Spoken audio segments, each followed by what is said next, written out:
Bismillahirrahmanirrahim. Assalamualaikum warahmatullahi taala wabarakatuh. Selamat pagi pada anak murid Okey, so pada hari ini kita sambung lagi JCS ataupun Jom Cerita Sains So pada hari ini apa yang kita akan pelajari ialah sambungan daripada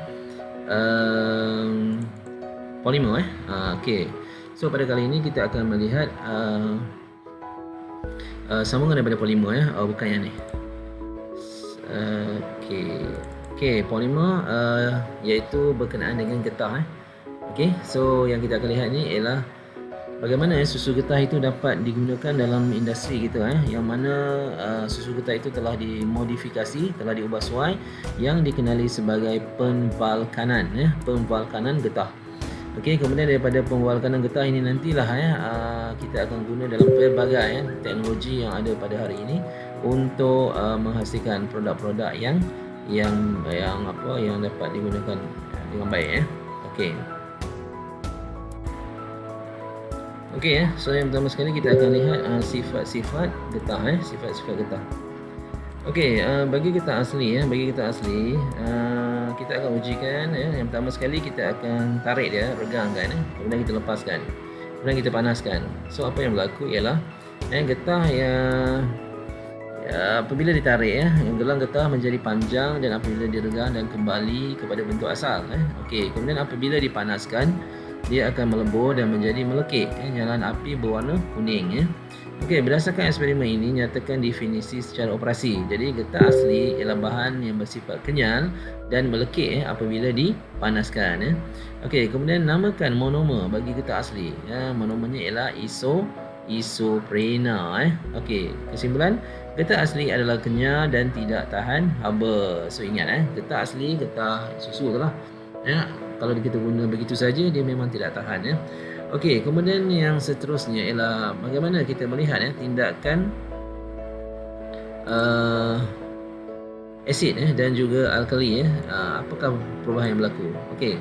So yang pertama sekali dalam bika A ni kita letakkan susu getah, kemudian kita titiskan asid etanoid asid. Kemudian yang B ni kita masukkan alkali larutan alkali Okey, kemudian sini kita biarkan. So setelah beberapa masa kita akan dapati bahawa yang A ni akan menggumpal susu getah A ni berketul. Senang kata dia menjadi getah scrub lah. Manakala yang B tidak menggumpal, dia kekal cair Kemudian bagi C pula dia menggumpal tetapi mengambil masa yang lebih lama Okey, maknanya kalau dia biar begitu saja pun susu getah dia akan menggumpal secara automatik tapi ambil masa yang lama lah. So daripada sini apa yang kita dapat simpulkan Okey. Apakah bahan yang perlu ditambah supaya latek menggumpal? Jawapannya asid. Jadi maksudnya susu getah kalau ada sumber asid dia akan menggumpal betul Okey, bagaimana untuk mencegah dia daripada bergumpal? Kita akan letakkan larutan alkali iaitu larutan amonia ke dalam lateks. Kemudian adakah latek yang dibiarkan beberapa hari itu menggumpal? Jawapannya ya. Kenapa? Kerana tindakan bakteria di dalam latek menghasilkan asid dan menyebabkan latek menggumpal Jadi kesimpulannya asid menyebabkan penggumpalan latek manakala alkali mencegah penggumpalan lateks. Okey itu satu benda yang kamu kena tahu lah. Okey, kemudian susu getah itu juga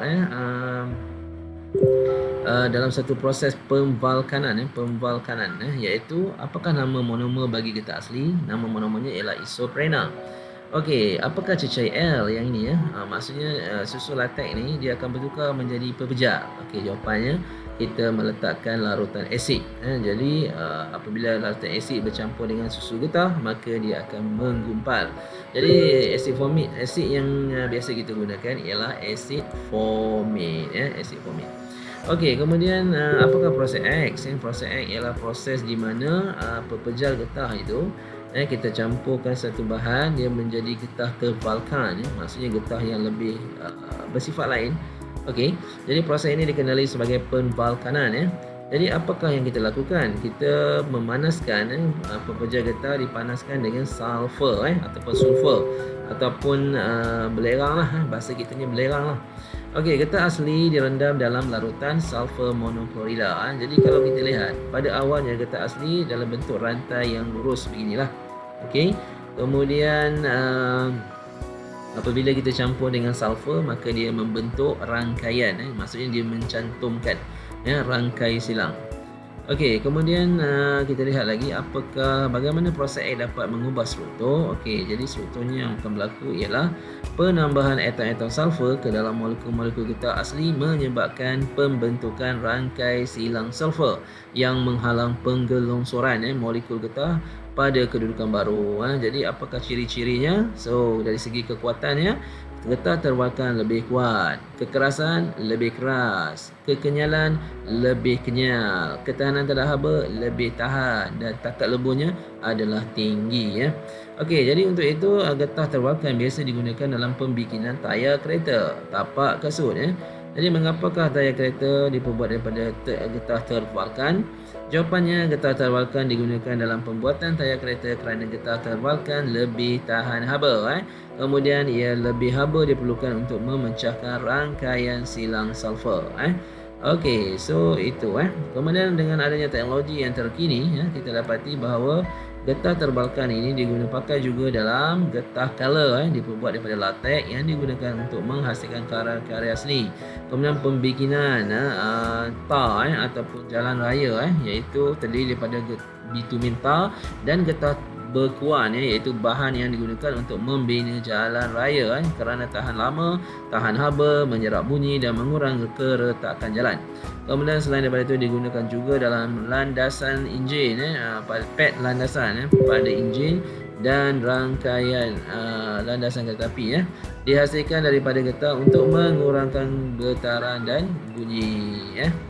Okey, itu sajalah daripada cikgu. Seperti biasa, sila lihat